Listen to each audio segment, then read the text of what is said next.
خاتون نے فون اٹھایا، مخاطب کی بات سنی اور کہا، سر میٹنگ میں ہیں، آپ کچھ دیر بعد فون کر لیں۔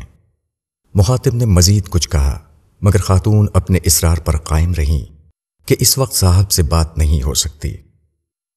میں نے یہ گفتگو سنی اور خدا کی عظمت کا ایک نیا در مجھ پر واہ ہو گیا۔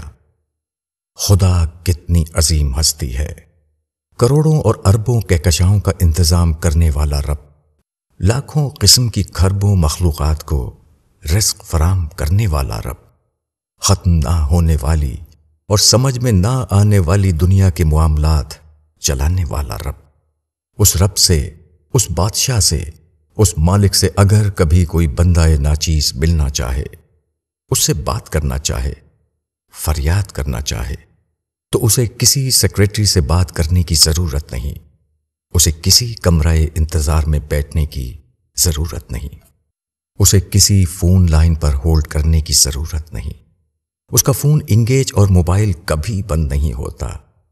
انسان جب جب رب کو پکارتا ہے تو وہ سنتا اور بلا تاخیر جواب دیتا ہے، مگر انسان امتحان میں ہے، اس لیے وہ جو کرتا ہے غیر محسوس طریقے پر کرتا ہے تاکہ لوگ بن دیکھے اس کی عظمت کو مانیں اور اس کی جنت کے حقدار بنے۔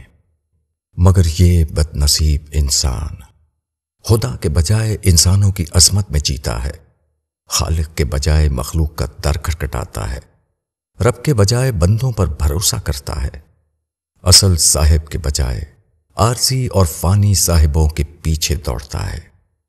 مگر یہ سچ ہے کہ یہاں سارا اختیار اور سارا اقتدار صرف اور صرف ایک ہی صاحب کے لیے ہے۔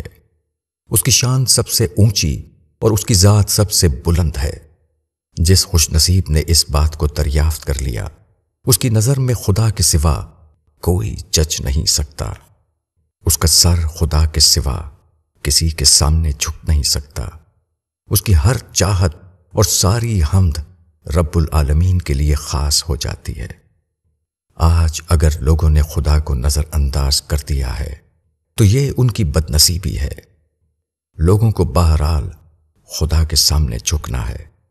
آج عقل کی آنکھ سے پہچان کر نہیں جھکے تو کل سر کی آنکھوں سے دیکھ کر جھکنا پڑے گا، مگر اس روز کا جھکنا سوائے ندامت اور خسارے کے کسی اور چیز میں اضافہ نہیں کرے گا۔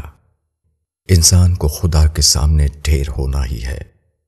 خوش نصیب ہیں وہ جو آج ہی خدا کی عظمت کے سامنے ڈھیر ہو گئے، بد نصیب ہیں وہ جو کل خدا کی عظمت کے سامنے ڈھیر ہوں گے۔